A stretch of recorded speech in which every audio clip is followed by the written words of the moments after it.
The outdoor refuge. The connection to nature. The unification of neighborhoods. Americans are obsessed with front lawns.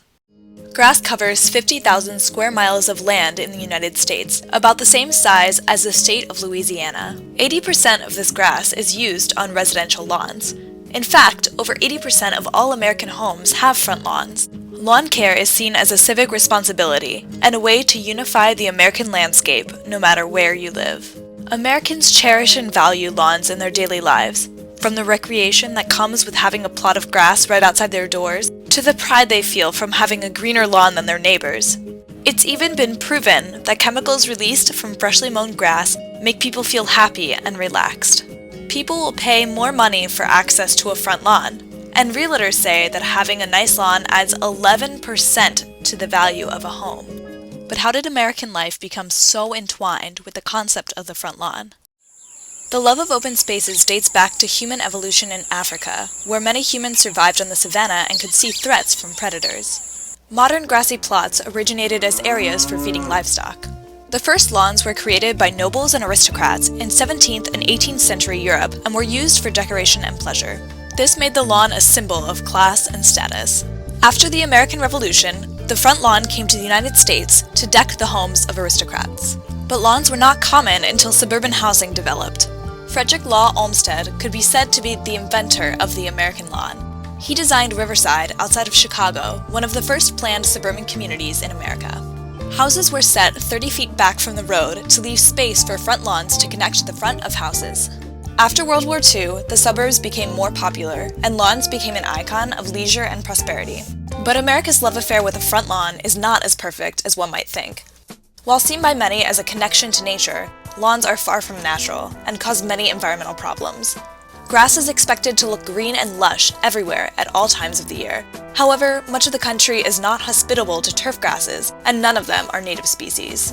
The variations in soil, weather, climate, and topography of an individual place are not considered when grasses are planted in front of lawns or on community spaces. Much effort is needed to keep this grass green and neatly manicured. In fact, lawn care is a $40 billion industry. 90 million pounds of fertilizer and 78 million pounds of pesticides are required to keep lawns thriving in the United States. Most insects in lawns are beneficial, and pesticides can harm the birds and animals that feed off of these insects. Keeping grass watered is essential for it to stay green and lush. Grass consumes more water than any agricultural crop in the United States and takes up more land than all of the crops in the country. The EPA estimates that 1/3 of water from public sources goes to landscaping, and much of this is grass. This irrigation also causes fertilizers and pesticides to run off into streams. These chemicals can cause high nutrient levels, algal blooms, and low dissolved oxygen levels in waterways, which can lead to fish kills. But even though we spend so much time encouraging our grass to grow, we still insist on cutting it to make it neat and uniform.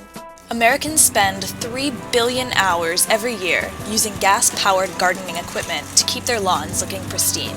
This equipment spews toxic exhaust and greenhouse gases into the environment. In fact, one gas mower emits as much pollution per hour as 11 cars. Certainly, grass is a part of nature, but no part about the typical front lawn is natural. There are alternatives arising for front lawns, and a growing movement of people trying to use their yard space more effectively and ecologically. Front yard vegetable gardens have become more popular and provide fresh food right outside your door. Meadows are another alternative, consisting of drought-tolerant grasses and flowers that are native or well adapted to the climate of the area. Woodland gardens can be planted with trees as well as drought-tolerant shrubs and woodland plants. All of these options offer a unique way for plants to be incorporated into the front lawn without harming the landscape, and while still keeping a good front yard aesthetic. So, if grassy lawns are so bad for the environment, why does Dickinson, a school that boasts about its sustainable habits, still have grass as far as the eye can see? We do have a lot of lawn. On college campuses, though, we feel that lawns also in themselves are very important because they are meeting places. They do make a landscape look nice when well taken care of and open up spaces quite a bit. The plus it is if you like things like rabbits and squirrels, meadow voles. They do enhance their numbers. The other positive, grass is a good cover and it does stop erosion. Its downfall is that it lacks diversity. And that kind of lack of diversity is pretty important because diversity is stability in nature. And lawns require fossil fuels, so that's another contributor to global warming. And of course, growing grass does not absorb the CO2 that growing biomass that would be much taller would be absorbing. When you think about a lawn being 98% impervious, that's not that much better than just paving over that area in front of your house. And one of the reasons why it is that way is because you have this monoculture, one species that doesn't have a very deep root system, and so it's not breaking up the soil. The other thing that happens is that soil becomes very compacted as lawns are being maintained, and so you can't have as much water permeating down through just a regular grass lawn. Since about 2006, we've been moving over to a native, more quote, sustainable landscape. So before where it was just exotic shrubs, that type of thing, we're going now into more perennials, grasses, native shrubbery as well. We also started our vegetable gardens around campus. We're also working on possibly becoming an arboretum. So our master plan is working toward that type of goal. It's been a long time since we used pesticides on the campus. We do use fertilizers. We try to go organic as much as we can in adhering to the whole definition of sustainability, which this campus is becoming for. Dickinson a couple of years ago went through the process of creating a master plan for the campus, and one of the elements that was integrated into the master plan was to start incorporating stormwater best management practices.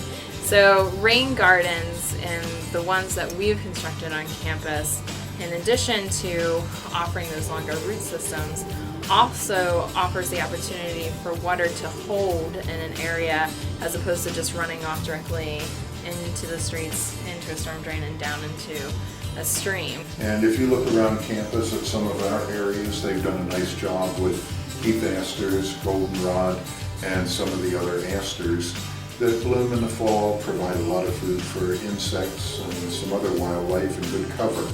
And these, if you only need mowed once a year. Once they've died back in the fall, they can be mowed back and then start all over the next spring. And most of them weed themselves. You have a couple of gardens. There's one outside Kaufman, there's one near the tree house, and these are essentially prairie meadows.